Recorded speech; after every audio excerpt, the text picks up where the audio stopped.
하나님의 말씀은 마가복음 9장 38절에서 50절까지입니다. 마가복음 9장 38절에서 50절 본문입니다. 네, 다 찾으신 줄 믿고 교독하겠습니다. 제가 마가복음 9장 38절 먼저 읽을게요. 요한이 예수께 여짜오되 선생님, 우리를 따르지 않는 어떤 자가 주의 이름으로 귀신을 내쫓는 것을 우리가 보고 우리를 따르지 아니함으로 금하였나이다.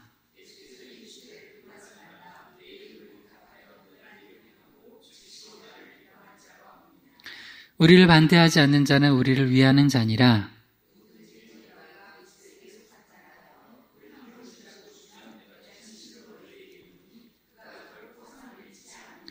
또 누구든지 나를 믿는 이 작은 자들 중 하나라도 실족하게 하면 차라리 연자 맷돌이 그 목에 매어 바다에 던져지는 것이 나으리라.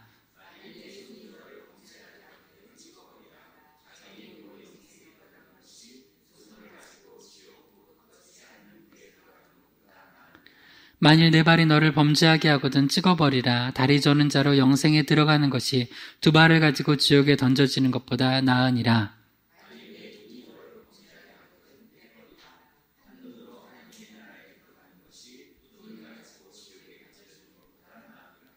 거기에서는 구더기도 죽지 않고 불도 꺼지지 아니하느니라.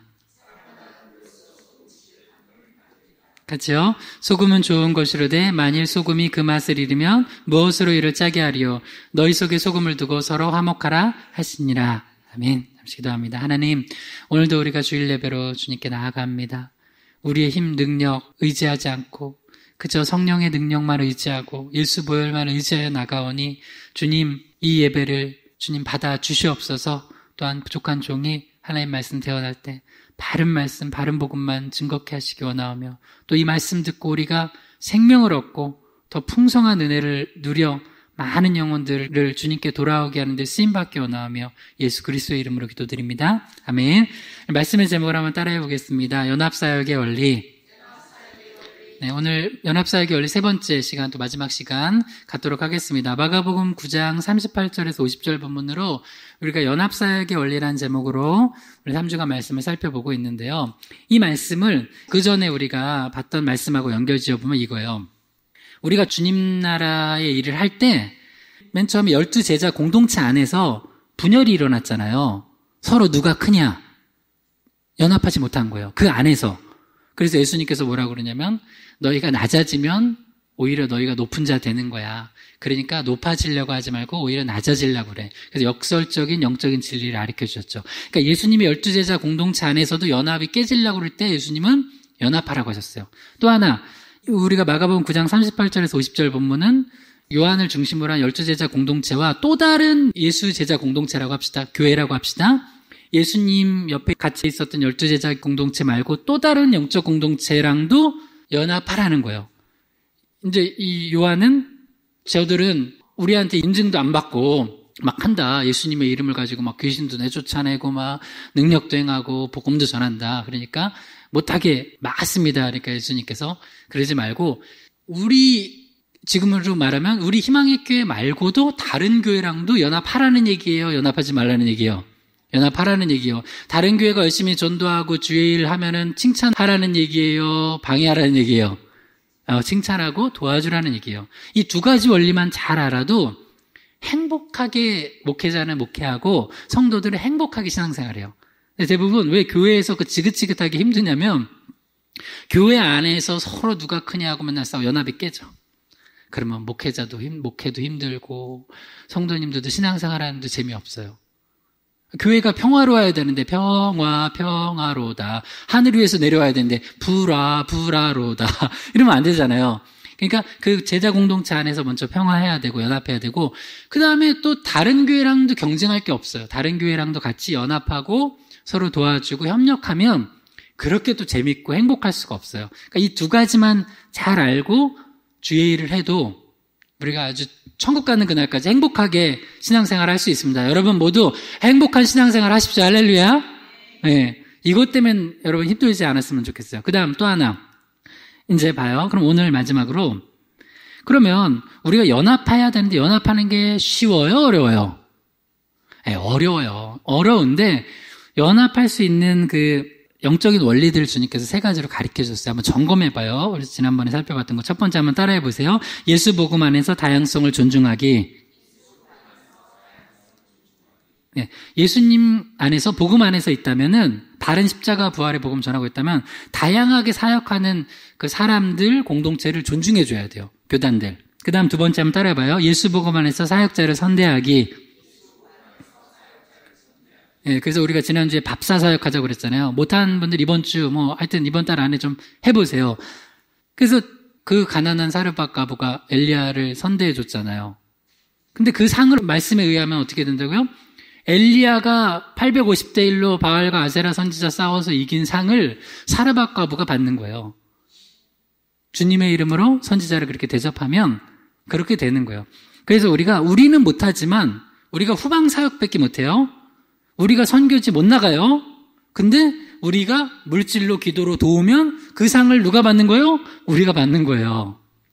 다른 데 잘하는데 우리는 못해요. 그러면 저긴 잘하는데 우리 못하네 하고 시기할 필요도 없고 우리가 도우면 우리가 잘 주님의 이름으로 선대하면은 사역자와 교회들을 선대하면은 그 상을 우리가 받는 거예요. 그럼 오늘 마지막 세 번째 한번 따라해 보세요. 예수 복음 안에서 신자끼리 화목하기.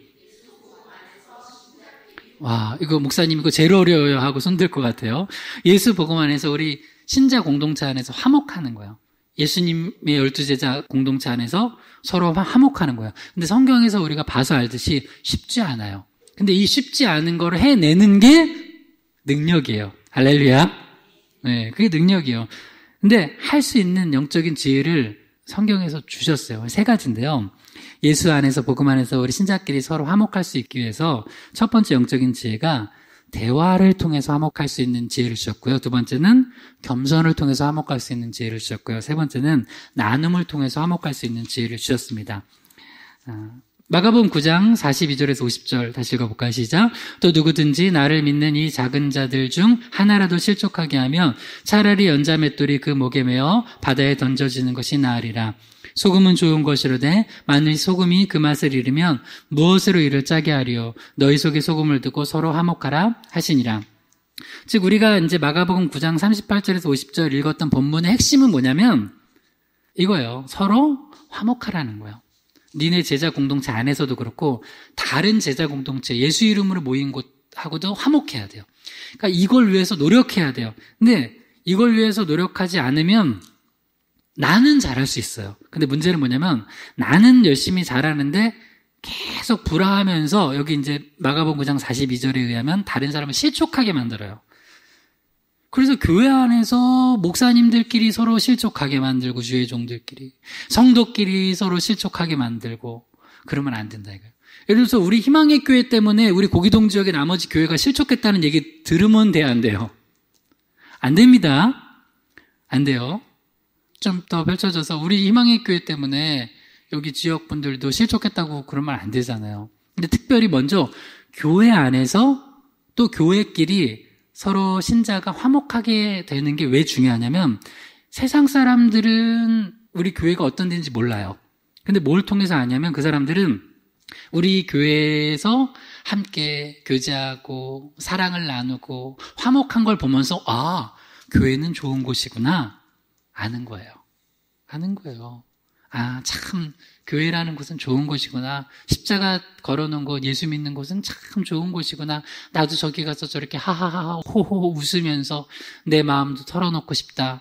그게 이제 우리는 기도하는 거잖아요. 기도 제목 내놓고 서로 아픔 있으면 같이 기도해주고 안타까워해주고 누가 좋은 일 있으면 같이 기뻐해주고 하는 거예요. 그래서 이 화목을 위한 노력은 어렵기 때문에 소중한 거예요. 근데 여기 좀 주님께서 어느 정도로 단호하게 얘기하셨냐면 마가복음 9장 42절만 읽어봐요. 시작. 또 누구든지 나를 믿는 이 작은 자들 중 하나라도 실족하게 하면 차라리 연자맷돌이 그 목에 매어 바다에 던져지는 것이 나으리라. 물론 이거를 진짜 문자 그대로 해서 그 연자맷돌 매고선 떨어지면 안 되겠죠. 그 정도로 심각하게 받아들이라는 거예요. 그러니까 저도 목회하면서 이거 있잖아요. 제가 목사님들끼리 이제 서로 만약에 이제 지금은 저 혼자밖에 없지만 같이 목회하는데 내가 정말 조심해가지고 하는 것 중에 하나가 내가 저 목사님들이나 전사님들 괜히 내가 하면서 실족하게 하면 안 되지 하면서 되게 조심해서 해요. 그러면 뭐냐면 내가 위치는 높은데 을이 돼요. 기분 나빠요. 여러분, 갑이 좋아요, 을이 좋아요? 갑이 좋죠. 근데 다른 사람 실족하게 안 하려면 내가 더 그냥 공식적으로 위치가 더 높은데 을이 돼야 돼. 그래야지 겨우 실족하게 안 해요. 내가 갑이니까 나는 갑으로서의 권리를 다하겠다 그러면 반드시 실족해요. 모든 상황에서도 그래요. 가정에서도, 부부관계에서도 내가 갑인데 라고 생각하면 반드시 내 배우자는 실족해요. 부모 자녀 관계에서도 내가 부모니까 갑인데, 또 나중에 역전돼서 자식들이 크면 자식들이 내가 갑인데 이러면서 있으면 실족해요. 교회에서도 제가 목회자로서 만약에 내가 갑인데 막 이렇게 생각하고 하면 성도님들 실족한단 말이에요. 어느 교회는 목사님들이 성도님들한테 너무 힘들어.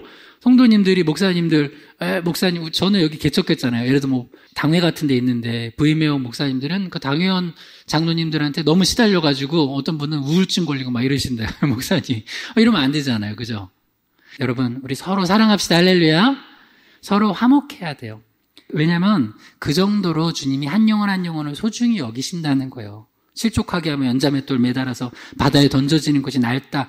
예수님이 하신 말씀이에요. 그 정도로 너희가 좀 제발 좀 서로서로 사랑하고 화목하고 연합하라는 거예요. 왜 그렇게 연합을 위한 노력이 중요하냐면 한 번 관계 깨어지잖아요. 여러분 깨어져 봤어요? 관계? 한 번 관계 깨어지면 그거를 붙이는 데가 너무 오래 걸려요. 힘들어요. 잠언 18장 19절 읽어볼게요. 시작. 노엽게 한 형제와 화목하기가 견고한 성을 취하기보다 어려운즉 이러한 다툼은 산성 문빈장 같으니라. 이게 부부관계에서도 그렇고 부모 자녀에서도 그렇고 형제끼리도 그렇고 교회 안에서 신자끼리도 그렇고 한 번 내가 누군가를 이렇게 이제 노엽게 하거나 관계가 깨져서 화목이 깨지잖아요. 이게 다시 붙이는 데는 남한과 북한이 통일하는 것보다 더 어렵다는 거예요. 그러니까 일단 어떻게 해야 되겠어요? 지혜로운 사람들은 기본적으로 믿음 있는 사람들은 일단 관계를 깨려고 안 해요. 근데 어쩔 수 없이 나쁜 사람 만나서 관계가 깨어지는 경우도 있죠. 때로는 어쩔 수 없어요. 예를 들어서 다윗은 안 그랬는데 사울이 다윗 죽이겠다고 계속 와요. 그건 어쩔 수 없어요. 그죠? 그러나 우리가 그런 상황에서도 불구하고 나는 최대한 뭘 위해서 노력해야 돼요? 화목을 위해 노력해야 돼요. 아니 저기가 나한테 창 먼저 던지는데 내가 어떻게 합니까? 저 사람이 나 욕하고 막 그러는데 그래도 화목을 위해 노력하는 거예요. 그러니까 여러분 다시요. 이 어려운 걸 해내는 게 믿음이는 거예요. 그러니까 성령 충만해야 돼요. 그냥 내 힘으로 못해요. 그래서 날마다 성령님과 동행하고 말씀 보고 기도해야지만 이걸 할 수 있다는 거예요. 근데 그러기 위해서 이제 세 가지 지혜가 있는데 이 화목을 위한 지혜 첫 번째 한번 따라해보죠. 대화를 통한 화목. 대화만 잘해도 화목할 수 있어요. 자, 잠언 18장 13절 읽어볼게요. 시작. 사연을 듣기 전에 대답하는 자는 미련하여 욕을 당하느니라. 이걸 반대로 해볼게요. 사연을 잘 들은 후에 대답하면 칭찬받는다는 얘기예요. 그러니까 대부분 사람들이 왜 화목이 깨지고 연합이 깨지고 서로 불화하고 그러냐면 잘 대화를 안 해요. 잘 안 들어. 제일 문제는 안 들어요. 입은 몇 개 있어요. 1개. 귀는 몇 개 있어요. 2개. 그러니까 이 공식을 가지고 대화하면 돼요. 내가 한마디 하면 듣는 건 몇 마디 들어야 돼요? 2마디. 다시요. 입은 하나, 귀는 2개. 한마디 하면 2마디 듣는 거 할렐루야. 저는 이제 지금 너무 감사한 것 중에 하나가 개척교회 하면서 너무 기쁜 게 개척교회를 하면은 끝나고 나서 우리가 이제 기도회 갖고 서로 교제하잖아요. 그럼 서로 나눌 수 있는 이제 큰 교회에서는 그게 쉽지 않잖아요. 성도 한 명 하면 기도 제목, 그리고 뭐 교회 여기 안 나오는 사람까지 기도 제목. 그래서 내 기도 노트에 쓰고 늘 기도하잖아요. 너무 행복한 거예요. 그래서 내 개척교회가 주는 기쁨이고 여러분들도 개척교회만 얻을 수 있는 기쁨 중에 하나일 거예요. 담임 목사님하고 이렇게 즐겁게 같이 기도 제목 나누고 또 직접 듣고 기도할 수 있는 거. 그런데 이때도 봐요. 지혜롭게 하는 사람들은 어떻게 하냐면 말을 한마디 하고 2마디를 들어요. 그러면 그 모임이 행복해요. 행복해. 근데 말을 2마디 하고 한 번 들어요. 어떤 사람은 말을 100마디 하고 한 번도 안 들어. 그러면 어떻게 돼요? 그 모임이 행복하지가 않아요. 그래서 어떻게 해야 되냐면 우리 희망학교 너무 잘하고 있어요. 그래서 항상 그 모임이 행복해요. 그리고 저도 여러분한테 처음 이걸 알려드리는 거예요. 제가 그거를 조율하려고 되게 기도하면서 기도의 인도나 모임도 하는 거예요. 그래서 가끔은 또 있으면 어떤 분한테 여쭤보기도 하고 하는 게, 한 사람이 모든 시간을 다 장악하거나 완전히 한 사람만 주관하지 못하도록 그렇게 하는 거예요. 그래야지 모임이 계속 가고 행복한 거예요. 그런데 어느 때는 한 사람이 심각한 얘기를 할 때가 있어요. 나는 기도 제목 목사님한테 꼭 얘기하고 싶었는데 한 사람이 되게 심각한 얘기를 해요. 가족 얘기를 하는데. 그때는 다른 사람들이 어떻게 해야 돼요? 나는 얘기하고 싶었지만 오늘은 저 사람 10마디하게 딱 놔둬주는 거예요. 그리고 오늘은 그 기도 제목만 가지고 하는 거예요. 그러면 어떻게 되면 그 공동체가 또 아름답게 되는 거예요. 이거는 이제 어떻게 보면 대화의 영적인 지혜들이에요. 잠언 18장 13절만 다시 읽어봐요. 어떻게 해야 돼요? 시작. 사연을 듣기 전에 대답하는 자는 미련하여 욕을 당하느니라. 봐요. 요한이 만약에 먼저 예수님과 대화를 했다고 해봐요. 예수님, 쟤네들 우리 예수님 인정도 안 해줬는데 우리한테 허락도 안 받고 쟤네들 복음 전하고 막 귀신 쫓고 하더라고요. 예수님, 쟤네들 못하게 막아야 될까요? 아니면 하게 둬야 될까요? 예수님하고 대화만 했어도. 예수님 뭐라고 했어요?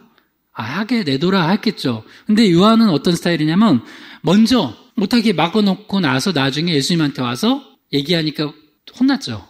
꾸중 들었잖아요. 여러분, 이게 지혜예요. 저는 교회에서도 웬만하면 선한 마음 가지고 하려고 하는 거는 웬만하면 못하게 하지 않아요. 하게 해요. 그런데 그러기 위해서는 이제 지혜가 하나 있는데, 먼저 뭐 하냐면 먼저 기도하고 하나님 앞에 기도하고 하고 싶은 마음이 생기면은 그때 얘기만 해도 돼요. 대화만. 그러면은 그렇게 하자고 하면 그때부터는 뭐가 되냐면 그 책임이 한 사람 책임이 아니라 누구 책임이 되냐면 담임 목사를 중심으로 한 공동체 책임이 돼요. 그래서 저는 왜 성도들이 주의 일하다가 상처받냐면 이런 거예요. 요한처럼 막 혼자 막 하다가 나는 선한 마음으로 했는데 예수님과 의도가 틀렸어. 그래가지고 혼나요. 그러면서 상처받고 나 이제 다시는 안 해. 여러분, 이러지 맙시다. 할렐루야. 나는 여러분들이 주의 일 열심히 많이 하도록 제가 더 이렇게 기도해드리고 할게요. 많이 했으면 좋겠어요. 그런데 지혜롭게 하려면 대화를 해야 돼요. 대화. 그리고 부족하지만 영적 리더로 저를 세워주셨기 때문에 제가 또 한번 기도해보고 또 같이 기도해서 공동체적으로 결정하면 그렇게 따르면 큰 문제가 없어요. 그러면은 결국 일이 잘못돼도 누구 책임이에요? 서경욱 담임 목사 책임이야. 그러니까 여러분이 책임져서 괜히 일 못했다고 원망들을 우리는 구조를 안 만들었으면 좋겠어요. 그러니까 이건 여러분이 앞으로 주의 일하면서 지혜입니다, 지혜. 근데 성경에 보면 예를 하나 들어볼게요. 전쟁이 일어날 뻔하다가 대화를 잘해서 풀어진 경우가 있어요. 전쟁이면 다 죽는 거잖아요. 전쟁이 일어날 뻔하다가 풀어진 경우예요. 여호수아 22장 11절에서 16절까지 읽어볼게요. 시작. 이스라엘 자손이 들은즉 이르기를 르우벤 자손과 갓 자손과 므낫세 반 지파가 가나안 땅의 맨 앞쪽 요단 언덕과 이스라엘 자손에게 속한 쪽에 제단을 쌓았다 하는지라. 이스라엘 자손이 이를 듣자 곧 이스라엘 자손의 온 회중이 실로에 모여 그들과 싸우러 가려 하니라. 이 여호와의 온 회중이 말하기를 너희가 어찌하여 이스라엘 하나님께 범죄하여 오늘 여호와를 따르는 데서 돌아서서 너희를 위하여 제단을 쌓아 너희가 오늘 여호와께 거역하고자 하느냐. 오늘 이 여호수아 22장을 이해하려면 여러분 나중에 읽어보세요. 집에 가셔서 민수기 32장에 보면 이제 이스라엘 백성들이 가나안 땅에 들어가기 전에 가나안 땅은 요단강을 중심으로 요단 서편이에요. 그러니까 요단 동편 쪽에 보니까 가축을 잘 기를 수 있는 목초지 좋은 곳이 있는 거예요. 그래서 12지파 중에 르우벤 지파, 갓 지파, 므낫세 반 지파, 반이라는 거 2분의 1이에요. 50%. 므낫세 지파가 커져서 그중에 반이 나눠졌어요.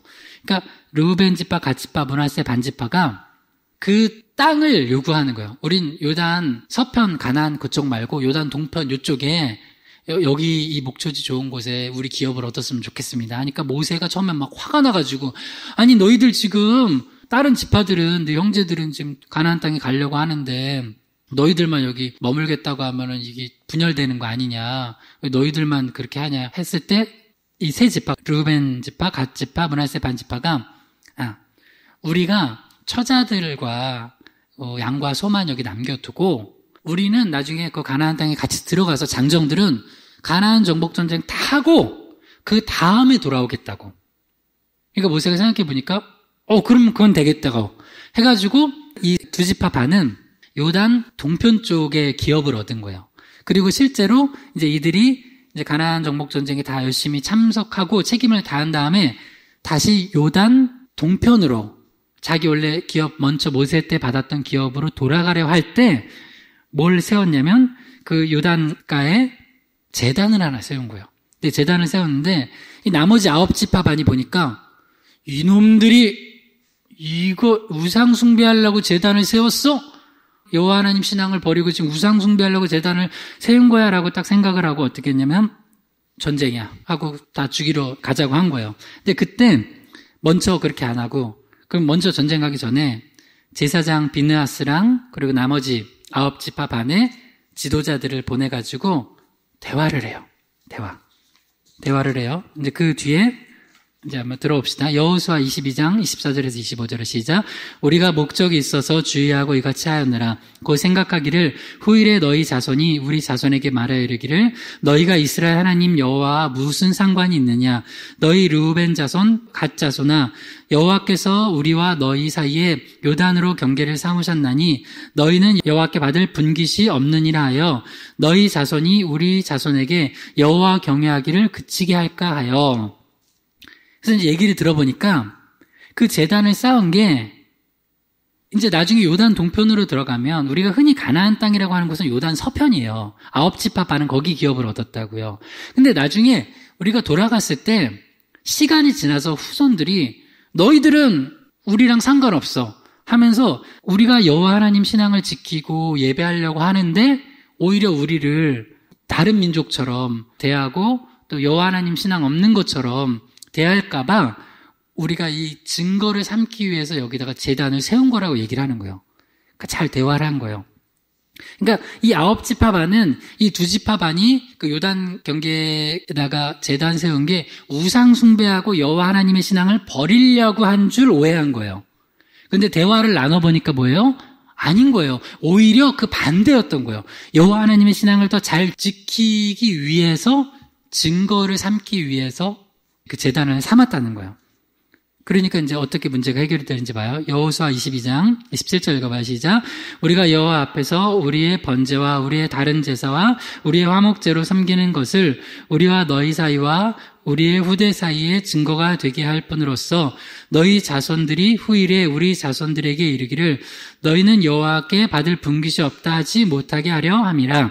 그리고 분명하게 다시 한번 얘기를 했어요. 그러니까 이거는 여호와 하나님을 더 잘 섬기기 위한 목적으로서 증거로서 삼은 제단이지 우상 숭배하려고 여호와를 떠나려고 한 제단이 아니다라고 얘기를 하니까 그때 이제 9지파 반 제사장 비느하스를 비롯한 나머지 지파에서 그걸 듣고선 어떤 결정을 내렸는지 봐요. 여호수아 22장 30절에 34절에 시작. 제사장 비느하스와 그와 함께한 회중의 지도자들 곧 이스라엘 천천의 수령들이 르우벤 자손과 갓 자손과 므낫세 자손의 말을 듣고 좋게 여긴지라. 그 일이 이스라엘 자손을 즐겁게 한지라. 이스라엘 자손이 하나님을 찬송하고 르우벤 자손과 갓 자손이 거주하는 땅에 가서 싸워 그것을 멸하자 하는 말을 다시는 하지 아니하였더라. 르우벤 자손과 갓 자손이 그 제단을 에시라 불렀으니 우리 사이에 이 제단은 여호와께서 하나님이 되시는 증거라 함이었더라. 그러니까 이 이야기를 듣고선 제사장 비느하스 및 나머지 9지파 반의 지도자들이 듣고 좋게 여겼다는 거예요. 그러니까 전쟁하지 않고 말로 대화로 해결됐다는 거예요. 원래는 어떻게 하려고 했어요? 여호수아 22장 33절에 보면은 끝부분에 르우벤 자손과 갓 자손이 거주하는 땅에 가서 싸워 그것을 멸하자. 그러니까 그런 결정을 내렸는데 대화해 보니까 우리의 오해였어. 그러니까 여기서 이제 한번 질문. 그럼 처음부터 이런 일이 안 생기려면 어떻게 했으면 됐을까요? 르우벤 자손, 갓 자손, 므낫세 반 지파가 이 제단 세우려고 하는 목적을 먼저 얘기했으면 돼요. 그렇잖아요. 근데 얘기를 안 하고 하다가 이런 문제가 생겼어요. 큰일 날 뻔했어요. 그리고 나서 그 다음에 나머지 9지파 반이 얘기를 하니까 어떻게 돼요? 대화를 하니까 전쟁이 막아졌어요. 여러분 집에서 일어나는 사랑과 전쟁도 대화만 잘해도 풀어집니다. 할렐루야. 오늘 가서 여러분 이거 노력하세요. 예수의 이름으로 제가 명령합니다. 대화 안 하는 부부들, 대화 안 하는 부모자녀들 예수의 이름으로 대화할지어다. 할렐루야. 대화하세요. 대화하면 전쟁이 안 일어나요. 담을 쌓으면 전쟁이 계속 일어나는 거예요. 왜냐면 뭔 일인지 모르니까. 저 제단이 우상 숭배하려는 제단인지 하나님 더 잘 섬기기 위해 세운 제단인지 몰라요. 그래서 그 제단의 이름을 에시라 했잖아요. 증거제단이라고. 그러니까 나는 의도가 이건데 저쪽 의도를 모르니까 서로 문제가 일어나는 거예요. 마태복음 5장 9절 읽어봐요. 시작. 화평하게 하는 자는 복이 있나니 그들이 하나님의 아들이라 일컬음을 받을 것이며. 그러니까 우리가 연합하는 거, 화목하는 게 어렵지만 주님 주신 지혜로 그리고 성령 충만하여서 기도하면서 대화를 시도해 보세요. 한 번에는 안 돼요. 근데 계속 하잖아요. 그게 돼요. 여러분, 우리가 예를 들어서 우리 지역에 연합하자고 했을 때 뭐 이게 한 번에 됩니까? 계속 기도하고 우리가 서로 조금씩 대화하고 뭐 뒤에도 나오겠지만 뭐도 나누고 하면은 연합할 수 있어요. 할 수 있어요. 계속해서 우리가 기도하고 우리가 또 대화하고 하면은 이게 가능해져요. 근데 일단 대화를 안 하겠다 하잖아요. 그러면 그게 부부 사이든 부모 자녀 사이든 형제 사이든 아니면은 뭐 교회와 교회끼리든 성도끼리든 이게 막혀버려요. 그러니까 좀 뭐가 마음에 안 드는 게 있어도 와서 얘기하고 대화하고 또 기도하고 그러면서 여러분 주님 안에서 화목하기를 다시 한번 주님을 축복합니다. 두 번째 한번 따라해보세요. 겸손을 통한 화목. 우리가 예수님 안에서 복음 안에서 신자끼리 화목할 수 있는 아주 구체적이고 실천적인 영적 지혜 두 번째는 겸손을 통해서 화목할 수 있다는 거예요. 고린도전서 1장 11절에서 12절 읽어볼게요. 시작. 내 형제들아 글로의 집 편으로 너희 대한 말이 내게 들리니 곧 너희 가운데 분쟁이 있다는 것이라. 내가 이것을 말하거니와 너희가 각각 이르되 나는 바울에게 나는 아볼로에게 나는 게바에게 나는 그리스도에게 속한 자라 한다는 것이니. 작은 공동체 안에서도 일단 숫자가 조금만 늘어나면 어쩔 수 없이 소그룹이 형성될 수밖에 없어요. 우리도 봐요. 다음 주에 크게 세 지역 소그룹이 나가잖아요. 동천은 이제 두 팀으로 나눴었고, 그러니까 소그룹이 4개로 나눠지죠. 근데 지역별로 하면은 우리 고기동 지역, 그 다음에 동천 그 외식당 중심으로 한 동천 지역, 미금역 지역 3팀이 나눠지죠. 서로 누가 잘났냐, 누가 더 전도 잘하냐 하려고 나눠놨어요, 목사님이? 아니죠. 서로 각자의 맡겨진 분량대로 그 지역 복음 열심히 전도하고 또 하나님께 영광 돌리고 하나님 나라를 확장하라고 나눠놨는데 이 소그룹들이 나중에 뭐가 되냐면은 그 소그룹을 중심으로 해서 파당이 돼요, 나중에. 참 신기해. 근데 우리 희망교회 지금 1주년 지났어요. 2주년 첫째 날이에요.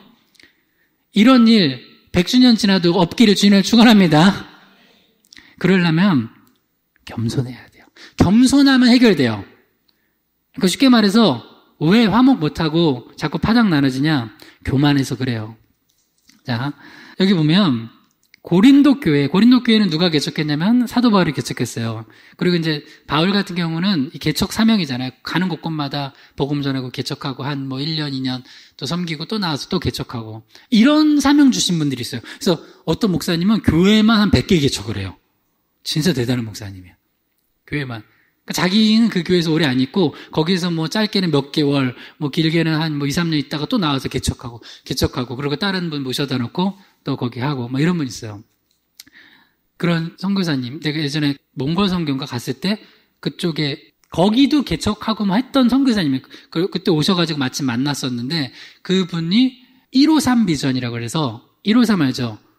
물고기 예수님 다시 오셔서 부활했을 때 베드로 안 잡힐 때 다시 잡으니까 153마리 잡혔잖아요. 자기는 153 교회 세운다고. 153개. 근데 거의 그 당시에 저한테 얘기했는데 100여 개 교회를 개척하신 거예요. 여러분, 주님의 비전을 품으면 놀라운 일을 합니다. 할렐루야. 그래서 우리도 봐요. 자꾸 우리가 상황 보고 주의를 하려고 하지 마세요. 솔직히 우리 상황 보면 우리가 뭐 어디 다른 교회 뭐 집어넣어가지고 다른 교회 해주겠어요. 우리 교회도 코가 석자고 우리가 뭐 어디 선교하고 어디가 돕겠어요. 근데 자꾸 상황 보고 하지 말고 내 입을 넓게 열라 내가 채우리라. 할렐루야. 우리가 입을 크게 열고 하나님 나라 비전 가지고 하면 주님께서 다 하십니다. 그러니까 내 거 보고 내 상황 보고 내 능력 보고 하려고 그러면 그게 믿음이에요. 근데 믿음 가지고 입을 크게 넓게 열어서 하면은 주님께서 필요하면 추수할 일꾼도 보내주시고, 재정 부족하면 재정도 주시고, 지혜 없으면 지혜도 주시고, 또 상황이 어려우면 상황도 만들어주시고, 그렇게 하는 거예요. 아무튼 좀 곁다리였지만 사도 바울은 그렇게 개척을 하고선 나왔는데, 소식을 들어보니까 고린도 교회 어때? 그러니까 고린도 교회는 사랑과 희락과 화평이 너무 넘쳐요. 이랬으면 좋았겠는데, 말도 마세요, 바울 사도님. 거기에는 바울파, 아볼로파, 게바파, 그리스도파 이 소그룹이 나눠져서 서로 자기가 잘났다고 막 하고 있어요.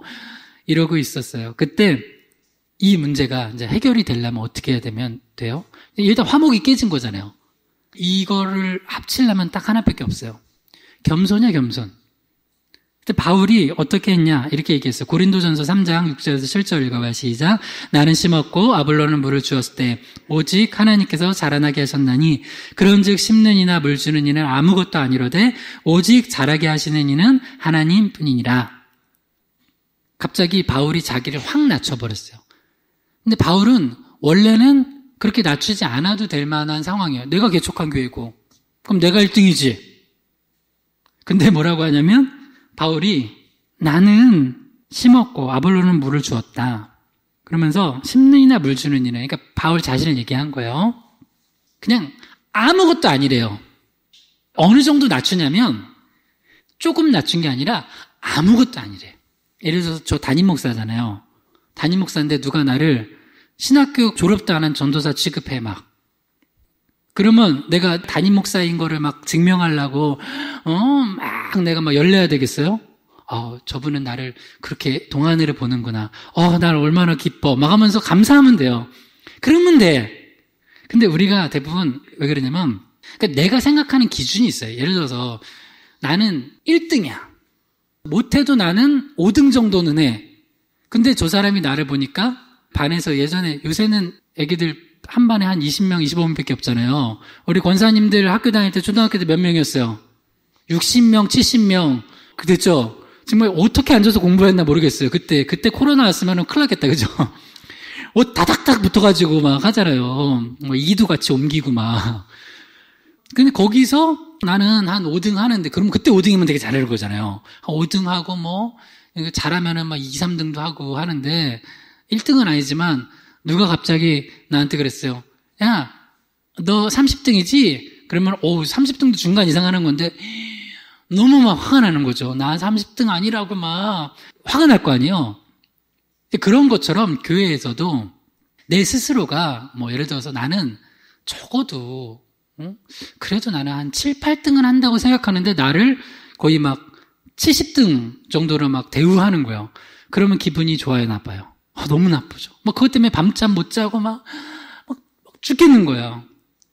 근데 그러면은 나를 그렇게 70등 대우하는 사람이 미워. 그때는 그냥 이렇게 생각하면 돼요.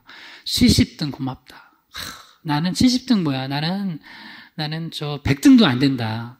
라고 자기를 확 낮춰버리세요. 바울은 어느 정도 낮췄어요? 나는 아무것도 아니래요. 등수에 껴줘서 고맙다. 어렵나? 제 얘기 어려워요? 쉽죠? 이렇게 하면 불화가 일어날 일이 없어요. 가정에서도 여러분, 내 남편인데 어느 날 보니까 아내가 나 남편 대우 잘 안 해. 너무 막 화가 나죠? 아유, 그래도 나랑 살아주는 게 어디야. 이러면 돼요, 남편들. 아멘 하세요, 남편들. 네. 그러면 돼요, 그러면. 내가 얼마나 잘못한 것도 많고 부족한데. 아내도 반대로 마찬가지예요. 제가 이제 아내는 아니니까 남편을 위주로 예를 들었지만, 그럼 별 문제가 안 생겨요. 근데 우리가 자꾸 기준을 높이 세워요. 바울도 만약에 여기서 자기가 아니 어디 감히 나는 거기서 빼줘. 나는 1등이고 게바랑 아볼로랑 그리스도파만 나눠. 나는 1등이야. 라고 생각을 하면은 그러면은 그때부터는 이제 그 파당과 또 그 리더십을 중심으로 해가지고 화목은 물 건너간 거예요. 그래서 여러분 이 정도로 낮추세요. 어느 정도 낮추냐? 예수님처럼. 마태복음 21장 5절 읽어봐요. 시작. 시온의 딸에게 이르기를 내 왕이 내게 임하나니 그는 겸손하여 낙이 곧 멍에 매는 짐승의 새끼를 탔도다 하라 하였느니라. 예수님은 신분으로 보면 여기서 예수님보다 높은 분 있어요? 없죠. 하나님의 아들이에요. 근데 예수님이 예루살렘 입성하실 때 뭐 타고 가셨어요? 나귀, 짐승 새끼. 근데 그 이유가 뭐라고요? 겸손하여서. 그 얼마나 겸손하고 지극히 하나님의 아들이 죄인 되기까지 자기를 낮추신 그 겸손의 극치를 보여주신 모습 중에 하나예요. 제가 잘 몰랐는데 이 말씀 준비하다 제가 검색해봤어요. 요새 2020년에 세계에서 제일 비싼 차는 뭘까? 저는 그냥 우리나라 뭐 현대, 기아 뭐 이런 거 말고 저는 그 정도인 줄 알았거든요. 뭐 벤츠, 아우디, BMW인 줄 알았거든요. 그건 축에도 못 껴. 제가 검색해보니까. 포르쉐도 축에도 못 껴요. 보니까 뭐 람보르기니, 롤스로이스 이런 게 있대요. 들어보셨어요? 근데 여러분 그것보다 더 난 처음 들어본 이름이야. 부가티라는 게 있대. 부가티. 1위가 뭐냐면 부가티. 이제 부가티는 큰 이름이고요. 뭐 현대처럼 부가티라 부아티르 누아르. 이름도 이상해. 부가티라 부아티르 누아르라는 차가 있는데 이게 딱 한 사람한테 익명의 부자에게 팔렸는데 224억 9,700만 원. 225억짜리 있대요. 여러분, 우리 예수님은 이것 부가티라 부아티르 누아르, 하여튼 부가티라고 합시다. 이 부가티 이거 타고 예루살렘 입성하셔도 모자라신 분이에요. 이분의 영광을 다 담기에는. 근데 예수님이 뭘 타셨어요? 나귀. 이것도 예수님 거예요? 빌린 거예요? 빌린 거. 여기서 이제 좀 곁다리 얘기지만 여러분 본질이 영광스러우면 포장이 좀 부족해도 됩니다. 할렐루야. 본질이 좋으면 이미지 좀 없어도 돼요. 뭘 그렇게 이미지 생각하고 포장 생각하세요. 예수님 나귀 타고 가셨다고 예수님 아니에요? 예수님 나귀 타고 가셨다고 하나님의 아들 아니냐고요? 메시아 아니냐고요? 예수님은 나귀 새끼 안 타셔도 그것보다 더 못한 걸 타고 가셔도 강아지라고 할까요? 강아지는 뭐 깽깽거리나? 그걸 타고 가셔도 예수님은 예수님이 하나님의 아들이에요. 우리 한국교회도 마찬가지예요. 지금 세상에 이미지 좋게 하려고 예배도 안 드리고 그럴 필요 없어요. 원래 언제부터 교회가 그렇게 뭐 칭찬받았다고 세상에. 여러분 교회는 좋은 일에도 세상엔 욕먹어요. 그거 기억하세요. 우리가 교회가 좋은 일에도 욕먹어요. 교회는. 언제부터 그렇게 세상에 좋은 이미지 주겠다고 모이지도 않고 침 튄다고 노래하지 말라고 붙여놨는데 노래하지 말라고 교회에서 노래하지 말라면 찬양하지 말라는 거 아니에요. 찬양도 안 하고 통성기도도 하지 말고 이게 뭔 짓이야 도대체. 본질이 좋으면 부가티 안 타도 된다고요. 그러니까 우리가 겉모양이 아니라 본질을 잘 우리 희망의 교회도 본질이 제대로 된 우리 희망의 교회 됩시다. 할렐루야. 그리고 또 하나는 이거 지금 겸손 얘기했죠.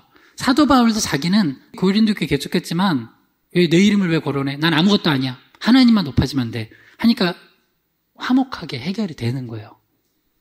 우리가 왜 자꾸 싸우냐면 나를 자꾸 1등, 2등 생각해서 그래요.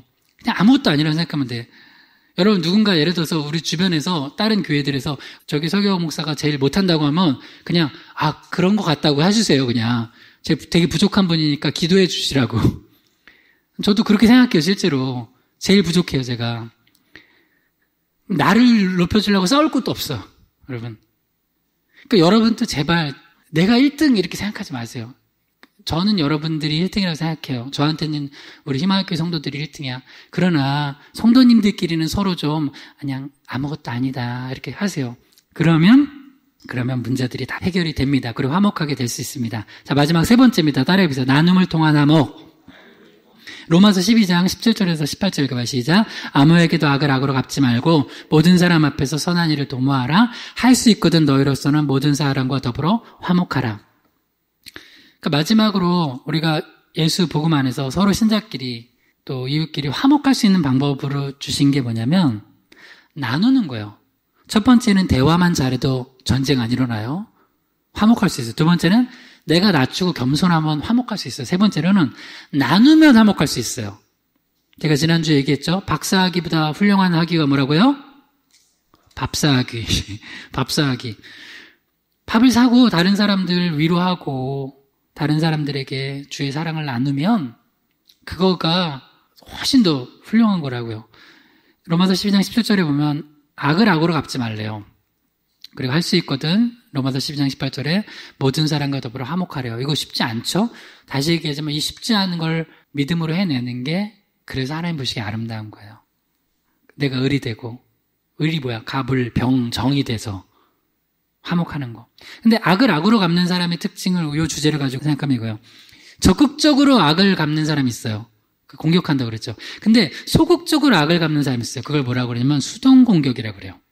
수동공격이 뭐냐면 겉으로는 저 사람이 나를 욕하거나 때리진 않아요. 근데 그 사람의 일을 못하도록 방해를 해. 그걸 수동공격이라고 그래요. 가정에서도 많이 하잖아요. 남편이 마음에 안 들면 그렇게 하고 밥도 안 차려주고 밥도 늦게 차려주고 지금 혈압 올라가지고 현미밥 먹어야 되는데 아주 쌀밥 주고 고기 많이 주고 막 이렇게 하잖아요. 그 수동공격이라고 그러는데 요걸 이제 오늘 요걸로 적용해 볼게요. 레위기 7장 15절에서 17절 가봐 시작. 감사함으로 드리는 화목제물의 고기는 드리는 그날에 먹을 것이요 조금이라도 이튿날 아침까지 두지 말 것이니라. 그러나 그의 예물에 제물이 서원이나 자원하는 것이면 그 제물을 드린 날에 먹을 것이요 그 남은 것은 이튿날에도 먹되 그 제물의 고기가 셋째 날까지 남았으면 불살일지니. 구약의 5대 제사, 번제, 소제, 속제제, 속건제, 화목제가 있어요.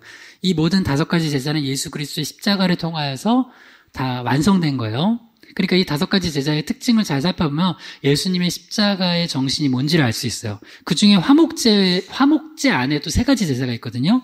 감사제, 그다음에 서원제, 자원제 이 3가지가 있어요. 그래서 우리가 지난주에 드렸던 예배를 굳이 얘기하면 화목제 중에 감사제예요. 1주년 기념 감사 예배, 창립 1주년 감사 예배. 그래서 우리가 떡했죠? 우리만 먹었어요? 나눴어요? 나눴죠. 잘하신 거예요. 혹시 누군 안 주려고 우리가 떡을 썩어가고 곰팡이 나는데 두면은 그건 뭐라고요? 그건 죄예요. 그래서 주님께서 어떻게 하셨냐면 하나님 말씀에 너희가 화목제물의 고기를 가지고 제사 드린 다음에 그 제물을 어떻게 처리해야 되냐면 특별히 감사제로 드렸으면 그날에 먹고 데드라인이 그 이튿날까지는 먹어야 된다는 거예요. 이 이야기는 뭐냐면 화목제물은 특별히 소 같은 걸 잡아서 큰 짐승을 가지고 잡거든요. 많이 준비해서 많이 나누라는 거예요. 이게 하나님의 우리를 이웃과 심지어 원수 맺은 사람과도 화목하게 할 수 있는 방법이에요. 그래서 우리가 어떤 절기를 지키면 꼭 나눠야 돼요. 우리 교회 행사만 안 돼요. 그래서 이제 7월 달에도 우리 맥주 감사절 있죠? 우리 절기 이렇게 지키면 돼요. 우리 창립기념주일이건 우리 크리스마스건 부활절이건 맥주감사건 추수감사건 이런 절기를 지키면은 꼭 뭘 준비해서 우리만 나눠 먹지 말고 주변에 나눠야 돼요. 크게 2개. 교회들 나누고 또 하나 어디 나누면 되냐면 이 주변 분들 나누면 돼요. 이웃에게. 그렇게 하라는 거예요. 근데 봐요. 아까 제가 로마서 12장 17절에 악을 악으로 갚는 사람 중에 적극적으로 갚는 사람이 있어요. 이제 소극적으로 갚으면 이때 수동공격해요. 그 사람들만 쏙 빼고 줘요. 그러면 돼요, 안 돼요? 그게 바로 못된 거예요. 못된 거. 근데 그 사람도 주라는 거예요. 근데 왜 이튿날까지 남겨두지 말라냐면 빨리 나누라고. 레위기 7장 16절에 보면 그 화목제 중에 서원제나 자원제는 마지막 데드라인이 언제까지냐면 3일이에요. 3일째까지는 남겨두지 말고 다 나누라는 거예요. 그때까지도 남겨놓은 건 불사라 없애라는 거예요. 안 그러면 어떻게 되는지 봐요. 레위기 7장 18절 시작. 만일 그 화목제물의 고기를 셋째 날에 조금이라도 먹으면 그 제사는 기쁘게 받아들여지지 않을 것이라. 드린 자에게도 예물답게 되지 못하고 도리어 가증한 것이 될 것이며 그것을 먹는 자는 그 죄를 짊어지리라. 하나님이 그 예배 안 받으시겠다는 거예요. 예를 들어서 우리가 창립 1주년 기념 예배를 감사 예배를 드렸는데 우리 예배를 주님이 기쁘게 받으시지 않았다면 그거 안 드리는 일만 못하는 거잖아요. 우리가 너무 오늘 감사한 게 제가 아침에 여기서 기도하면서 원고 설교하고 좀 보는데 우리 권사님이 와서 그러시는 거예요. 지난주에도 여러분 가시면서 우리 교회들한테 떡하고 또 가방 이런 거 나눴잖아요. 또 헌물 들어와서 오늘도 이제 오면서 어느 교회 이렇게 나눠주고 하니까 한 교회 목사님이 너무 감사하다. 그리고 우리 매달 마지막 주에 전도하는데 주보 주시면 우리 같이 넣어서 하겠다. 그러니까 그 한 교회가 그 목사님이 너무 감사하다. 우리 일꾼이 없어서 참 힘들었는데 너무 고맙다고 하면서 주보 준비해 주겠다는 거예요. 우리 기도했잖아요. 그러니까 다음 주에 꼭 해야 될 이유가 있어요. 우리 교회만 하는 게 아니라 지금 3교회 주보를 넣고 할 거예요. 7월 달에는 4교회 되기를 할렐루야. 마지막 이제 해야 되면 우리 고기동 지역에 다 나중에는 뭐야 저기서 전도 대신해 준대 하면서 막 다른 지역에서도 막 주기를 전도 국가대표 되는 우리 희망의 교회 되기를 주님으로 축원합니다. 그래서 뭘 많이 나눠야 돼요. 그러니까 여러분 미운 사람도 좀 나눠주세요. 할렐루야. 그래서 이번 주에 아직 저도 지난주에 아직 못했거든요. 그러니까 이번 주에 좀 하려고 밥사 사역을 해야 되는데 예쁜 사람 밥사 사역 했다면 이번 주에 한 번 더 하세요. 약간 좀 나랑 이렇게 좀 떡 안 나눠주면 좋을 그 사람한테 밥을 한번 사세요. 아니면 치킨 하나 보내주든지 아이스크림 보내주든지 커피 보내주든지. 그러면은 이 소리 들을 생각하고선 하면 안 돼. 너무 감사해. 이 소리 들을 생각하고 하면 못 줘요. 근데 우리가 왜 안 주냐면 어차피 저 사람 줘봤자 좋은 소리 못 듣는다고. 그런데도 주는 거예요. 좋은 소리 못 듣고 뭐야 웬 치킨이야? 하는데도 보내주는 거예요. 웬 아이스크림이야? 아유 더운데 아이스크림 가족끼리 드시라고요. 언제부터 줬다고? 그러게요. 앞으로 이제 많이 줄게요. 하는 거예요. 우리 선조들이 그랬잖아요. 미운 놈 뭐 하나 더 준다고요? 떡 하나 더 준다. 그게 지혜예요. 왜 미운 놈 떡 하나 더 줘요? 미운 사람은 대부분 안 주게 돼 있어요. 근데 미운 놈 떡 하나 더 주면서 그 사람하고 화해하려고 노력하는 거예요. 그러니까 나중에 뭐야 제발 날 좀 미워해줘. 떡 하나 더 줄게. 뭐 이렇게 내리더라도 그게 지혜라고요. 근데 우리 예수 믿는 사람들이 미운 놈은 떡 빼고 떡 안 주면 안 돼요. 예를 들어서 우리 교회에 이렇게 뭐 전도하고는 힘들게 한 사람 있으면 그 가정 더 떡 하나 더 주는 거죠. 목사님이 왜 더 주냐고. 저 교회 빼고 주자고. 아니라고. 저긴 더 줘야 된다고. 그렇게 하는 거예요. 저도 예를 들어서 목사님들 중에도 내 마음에 좀 불편하고 좀 힘든 사람이 있으면 그 사람 하나 떡 하나 더 주는 거예요. 그냥 더 기도해주고. 어렵습니다. 다시 얘기해요. 어려운 거니까 하면은 이게 하나님 보시기에 아름다운 거예요. 자, 요한복음 13장 21절에서 35절 읽어봐요. 시작. 예수께서 이 말씀을 하시고 심령이 괴로워 증언하여 이르시되 내가 진실로 진실로 너에게 이르노니 너희 중 하나가 나를 팔리라 하시니 새 계명을 너에게 주노니 서로 사랑하라. 내가 너희를 사랑한 것 같이 너희도 서로 사랑하라. 너희가 서로 사랑하면 이로써 모든 사람이 너희가 내 제자인 줄 알리라. 서로 사랑하라는 말씀을 언제 주셨냐면 예수님께서 이제 십자가에 달려 돌아가실 걸 아시는데 이 12제자 중에 한 명이 나를 팔 거라는 거를 아셨어요. 너무 괴로워요. 근데 그 다음에 예수님 뭐라고 하셨냐면 너희들 알았지? 그놈 꼭 찾아내서 복수해줘.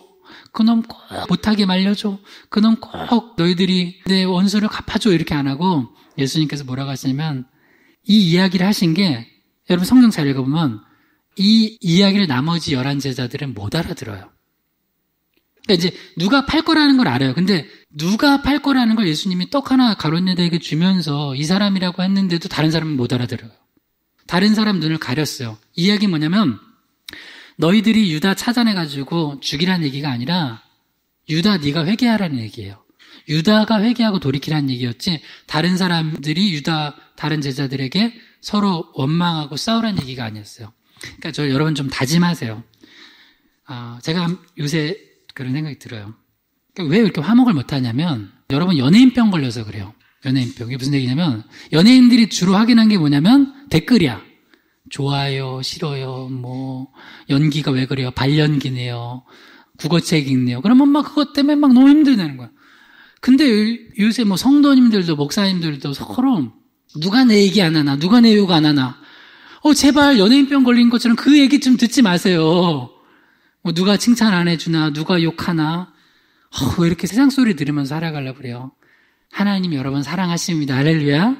그러니까 너무 세상 소리 들으려 하지 말고 주님 사랑의 음성 듣고 그 다음 사랑을 베풀면서 살아가세요. 그러면 우리가 화목할 수 있다는 거예요. 자, 우리 이제 정리하는 거니까 한번 다 따라해봐요. 큰 얘기를 했어요. 앞으로도 우리 희망의 교회가 이렇게 나갈 거예요. 연합하면서 나갈 건데 첫 번째 연합할 수 있는 방법이 있어요. 읽어봐요. 1번 시작. 예수 복음 안에서 다양성을 존중하기. 그러니까 다른 사람 내가 못하는 거 잘하면 존중해주고 할 수 있도록 해주는 거예요. 왜 내가 못하는데 너는 잘해 하고 뭐 질투할 필요 없어요. 잘하게 해주면 돼요. 그 다음 두 번째 2번 읽어봐요. 시작. 예수 복음 안에서 사역자를 선대하기. 다른 교회든 뭐 우리 교회 희망의 교회 아니어도 좋아요. 선교사님이든 다른 교회 뭐 어려운 부분들이 있으면 도우세요. 그리고 혹시라도 여러분 중에 기도하다가 목사님 여기 개척교회 정말 어려운 목사님 있습니다. 우리 교회 좀 도왔으면 좋겠습니다. 기도하다 그런 마음 있으면 얘기해 주세요. 우리가 또 기도하면서 결정해서 도울 수도 있으니까. 사역자 선대하고. 3번 읽어봐요. 시작. 예수 보고만 해서 신자끼리 화목하기. 오늘 주제였어요. 이렇게 화목하려면 대화해야 되고, 그 다음에 겸손해야 되고, 많이 나누세요. 그러면 화목하여, 연합해서, 합력하여서 하나님의 나라 확정할 줄 믿습니다.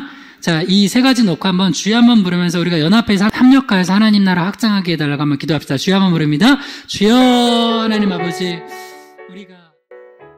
하나님 아버지, 지난 3주간 우리 연합사역의 원리라는 제목으로 할 말씀 나누면서 하나님 우리가 앞으로 어떻게 희망의 교회가 2주년, 3주년 계속 달려가야 될지를 알게 하시니 감사합니다. 우리가 부족하지만 우리에게 맡겨주신 사명 최선을 다해 감당할 때 또한 우리 주변에 더 좋은 은사를 가지고 주의 일하는 교회들, 사역자들 있다면 우리가 존중하고 또 연약한 자들을 선대하게 하시고 또한 우리가 겸손하고 또 많은 영적 교제와 대화로 또한 많은 나눔으로 화목하여 세상에서 볼 때 참으로 교회가 아름답고 귀한 곳이구나. 나도 예수 그리스도를 믿고 싶다 하는 마음이 일어날 수 있도록 도와주시옵소서. 특별히 다음 주에 있을 전도에도 은혜 주시고 미금역, 또 동천동 외식타운의 동천지역, 또 고기동 지역 그곳에 미리 복음 들어야 될 자들을 만날 수 있도록 주님께서 역사하여 주시옵소서. 예수 그리스도의 이름으로 기도드립니다. 아멘.